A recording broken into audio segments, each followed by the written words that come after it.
Olá amigos, aqui professor Edmilson Marques, tudo bem com vocês? Vamos lá para mais uma videoaula de estatística descritiva.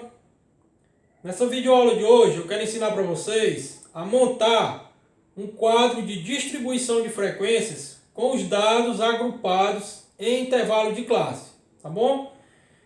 Sempre que nós realizamos um estudo estatístico, não é interessante que façamos conclusões a partir dos dados brutos, certo?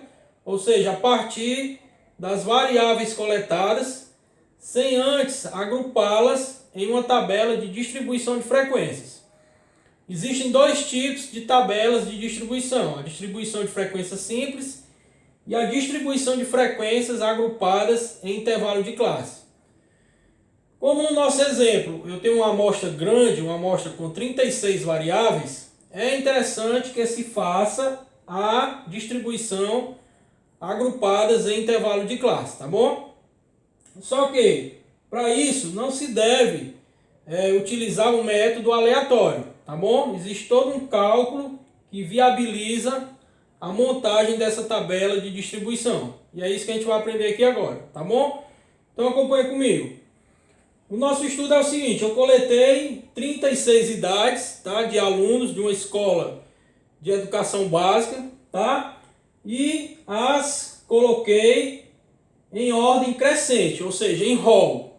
Antes de nós montarmos a distribuição de frequência, é interessante que nós coloquemos as variáveis em ordem crescente, tá bom? Vai facilitar o trabalho na hora da montagem, na hora da distribuição de frequência, tá bom?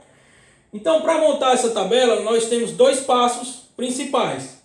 O primeiro é definir a quantidade de classes, que é representado pela letra K. Para isso, nós temos dois vieses. Ou eu retiro, ou você pode retirar a raiz quadrada de N. O que é N? É o número total de observações, ou o número total de entradas.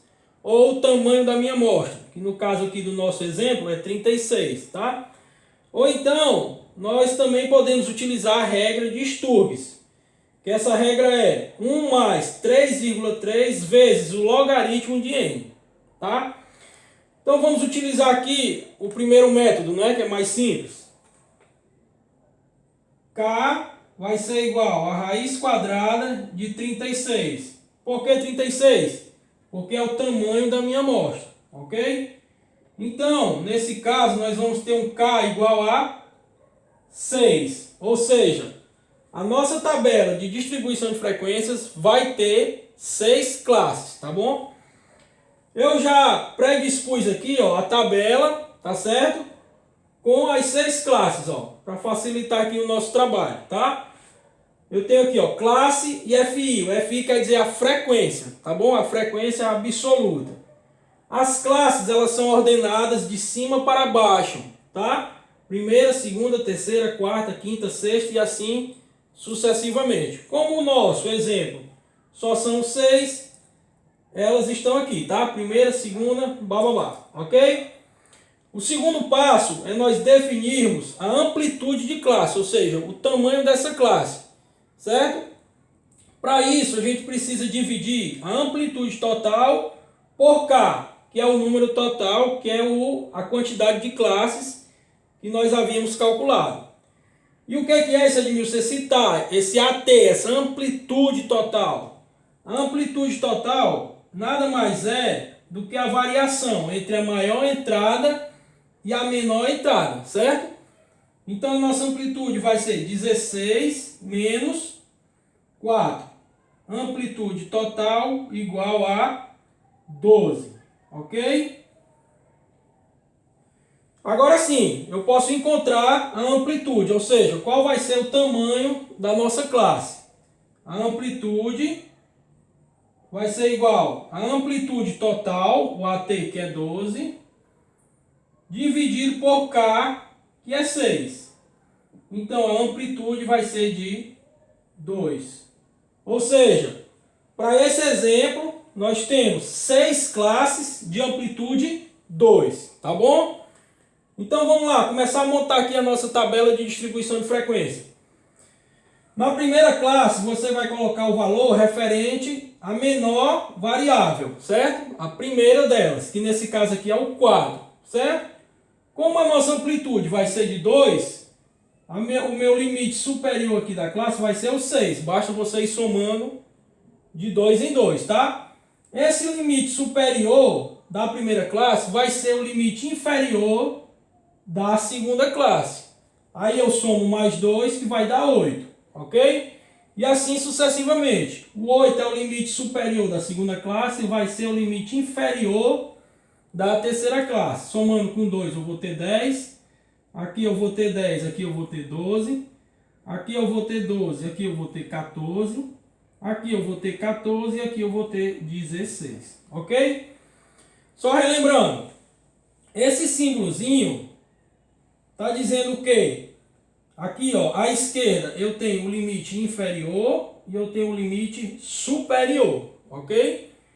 Então, esse símbolo está dizendo que o valor do limite inferior está incluso nessa classe. Já o valor do limite superior, não. Tá certo? Então, vamos lá. Na primeira classe, vão entrar as idades de 4 a 5 anos. Tá? As idades de 6 a 7 anos vão entrar na segunda classe. De 8 a 9, na terceira classe. E assim sucessivamente. Tá bom? Então agora aqui, ó, eu vou contabilizar quantas idades eu tenho de 4 e 5 anos e vou colocar aqui na frequência, tá bom? Só lembrando que quando nós estamos trabalhando com distribuição de frequências agrupadas em intervalo de classe, automaticamente nós estamos lidando com variáveis quantitativas contínuas, ok? Então vamos lá, como é que a gente coloca aqui, Edmilson, a frequência? Vamos contar aqui as idades de 4 e 5, ó. 1, 2, 3, 4, 5, 6, 7. Então eu tenho 7 alunos com a idade 4 e 5 anos, tá? Então a minha frequência aqui vai ser 7.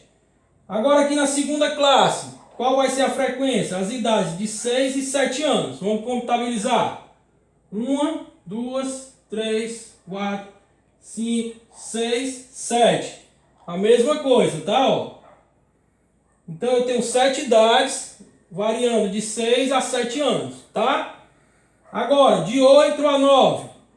1, 2, 3, 4, 5, 6, 7 também, ó, tá? Então tudo vai dar 7, Edmilson? Não. Isso aqui é uma coincidência, ok? De 10 a 11. 1, 2, 3, 4, 5, 6, 7, 8 alunos com idade de 10 a 11 anos. Agora, com idade de 12 a 13 anos. 1, 2, 3, 4. Então eu tenho 4 alunos com idade de 12 a 13. Agora, de 14 a 16. Aí aqui nós temos um detalhe, ó. Eu tenho uma idade de 16 anos. Teoricamente, ela não poderia estar inserida nessa classe. Mas aí o que você pode fazer? Você fecha aqui esse símbolozinho, esse intervalo. Quando eu faço isso, ó, este símbolo está dizendo que o limite inferior e o limite superior estão inclusos nesta classe. Então, a variável 16, ela vai poder ser inserida nessa classe, ok? Então eu tenho aqui, ó, 1, 2, 3.